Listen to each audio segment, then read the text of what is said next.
So, napakarami nagtatanong sa akin kung paano daw ba magpalit ng payout mode or bank sa Facebook.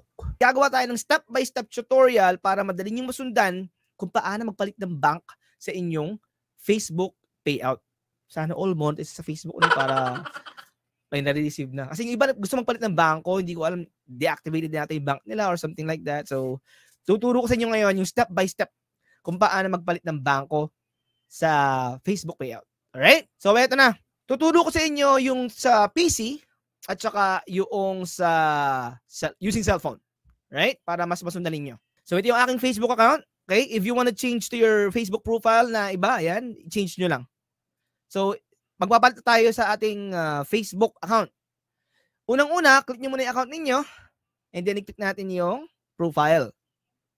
Sa actual profile mo, ayan guys baka hindi pa kayo naka-follow dito, follow nyo 3.6k followers na yan. Punta kayo ng dashboard. Nasaan yung dashboard? Ayun, view tools. Click nyo yung view tools. Tapos, nakikita nyo yung dashboard. Ito yung professional dashboard using PC. Right? So, dito na nakikita yung post reach, post engagement. Dito ko napansin na, ay, bumaba yung pagdagdag ng followers ko. Bumaba yung yung, ang tawag dito, yung aking visibility. Saan tayo papalit ng bangko? Hanapin nyo sa bandang kaliwa, sa baba, payouts. Okay? So, dito sa payouts, nandito rin yung option ng pag-update or pag-file ng tax form. Okay? So, sa bandang kaliwa, ito, makikita nyo yung mga payment profile na meron kayo. Bakit dalawa yung payment profile ko? Kasi meron akong dalawang page tsaka isang profile account. So, every page nagkakaroon kayo ng separate na payout account, pero you do have the option na hindi mag-create ng bago. Alright? So, for example, napili ko na yung gusto kong palitan na bangko, na account.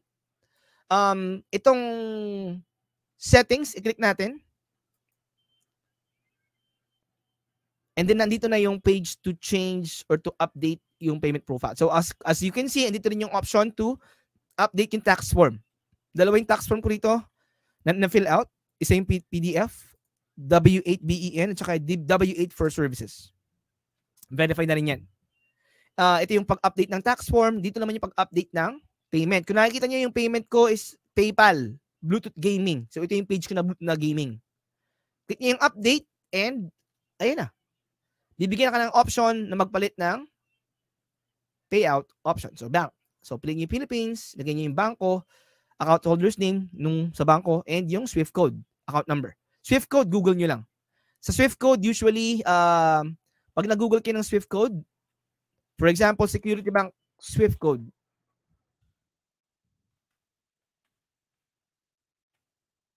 hindi nakasama yung XXX hindi kasi maganda yung XXX na yan Hanggang dito lang sa security, blah blah blah. Itong Metro Manila yan, location niya ng main office. So yung XXX hindi nakasama, hanggang dun sa MMM lang, hanggang sa MM I mean. 1 2 3 4 5 6 7 8 characters. Alright, ito branch code to. Hindi na kailangan yung branch code. Alright?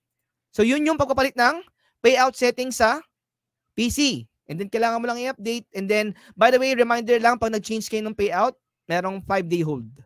So, maaaring mapending yung sahod nyo kung kaorasan na ng sahod kasi 5 days pa siya bago mag-update. Alright? Ngayon naman, tuturuan ko kayo kung paano mag-update ng payout sa cellphone. Uy, maraming salamat sa ating nagpa-Gcash sa atin. Sorry, hindi ko napansin agad. Thank you very much naman. Super chat. Woohoo! Sana all. Thank you very much sa nagpa-Gcash Ay, hindi ko kita yung pangalan. Thank you very much.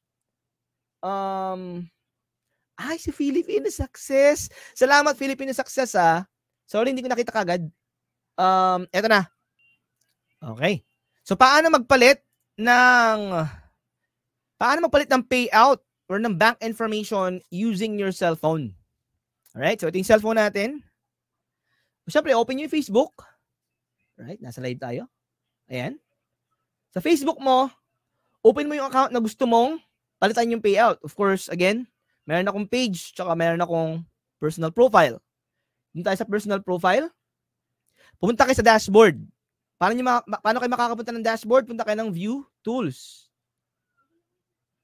Alright? Or, pwede rin atang yan, dito lang, sa mismong profile, ayun ang professional dashboard. Basta, mapuntahan niyo yung professional dashboard, dyan na yan. Punta rin kayo ng payouts. Ito. And then,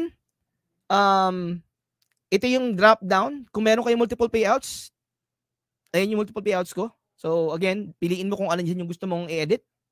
Makikita nyo naman yung number yung parang payout code. The reason kung bakit meron akong dalawang payout code is magkaiba yung payout code ko sa Bluetooth Gaming at saka yung sa personal account ko at saka yung Manong B na page. So, kung yung set sa bandang taas, ito yung sprocket. Yan. Click nyo yan. And then, ito rin po.